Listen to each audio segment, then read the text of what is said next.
हम आज आए हुए हैं बांसी मेले में। हम आपके साथ श्यामनंद शर्मा।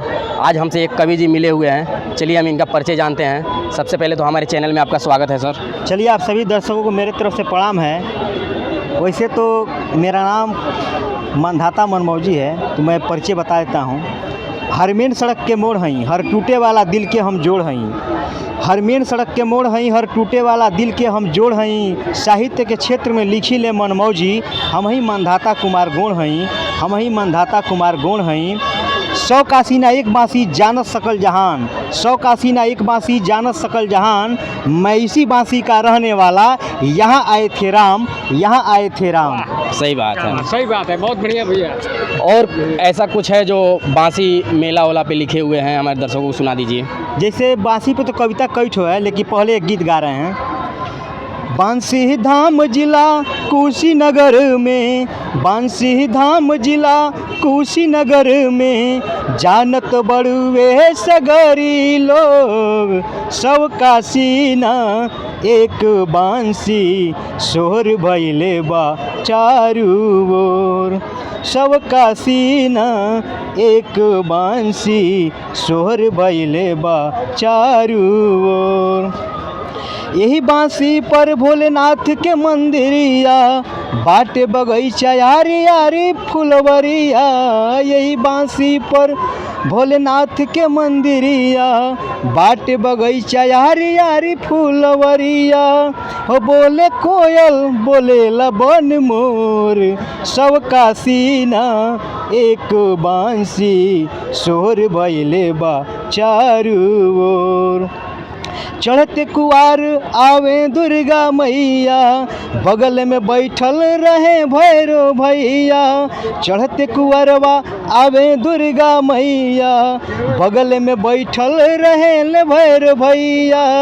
हो हरदम भादों में आवे माखन चोर, सब काशी ना एक बांसी, शोर भइले बा चारू ओर। मानधाता के घर कर महवा, बगल पड़ोसी गाँव बांसी टोला दहवा। मानधाता के घर कर महवा, बगल पड़ोसी गाँव बांसी टोला दहवा। हो ठीक बांसी के दक्षिण ओर, सब काशी ना एक बांसी, शोर भइले बा चारू ओर। सब काशी ना एक बांसी, शोर भइले बा चारू ओर।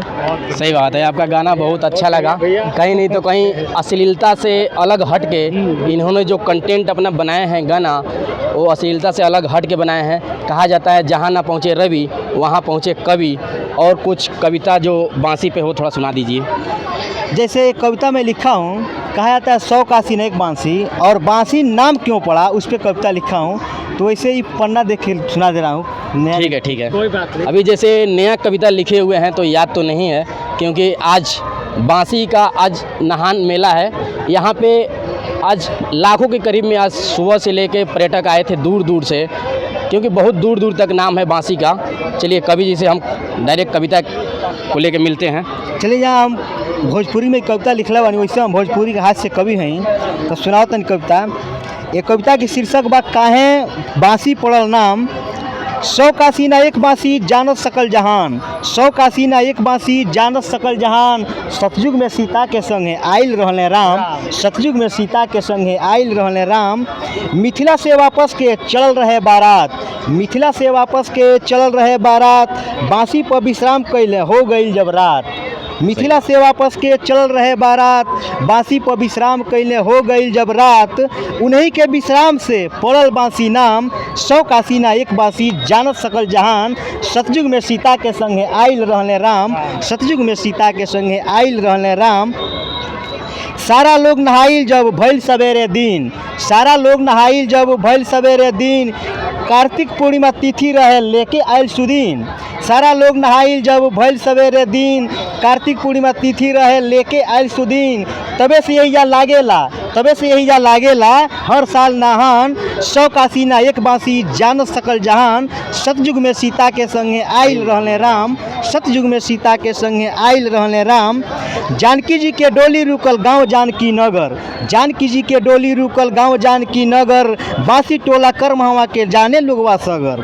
जानकी जी के डोली रुकल गांव जानकी नगर, बांसी टोला करमहवा के जाने लोगवा सगर। मन धाता खूब करें, मन धाता करें खूब बांसी के गुणगान, 100 काशी ना एक बांसी जान सकल जहान।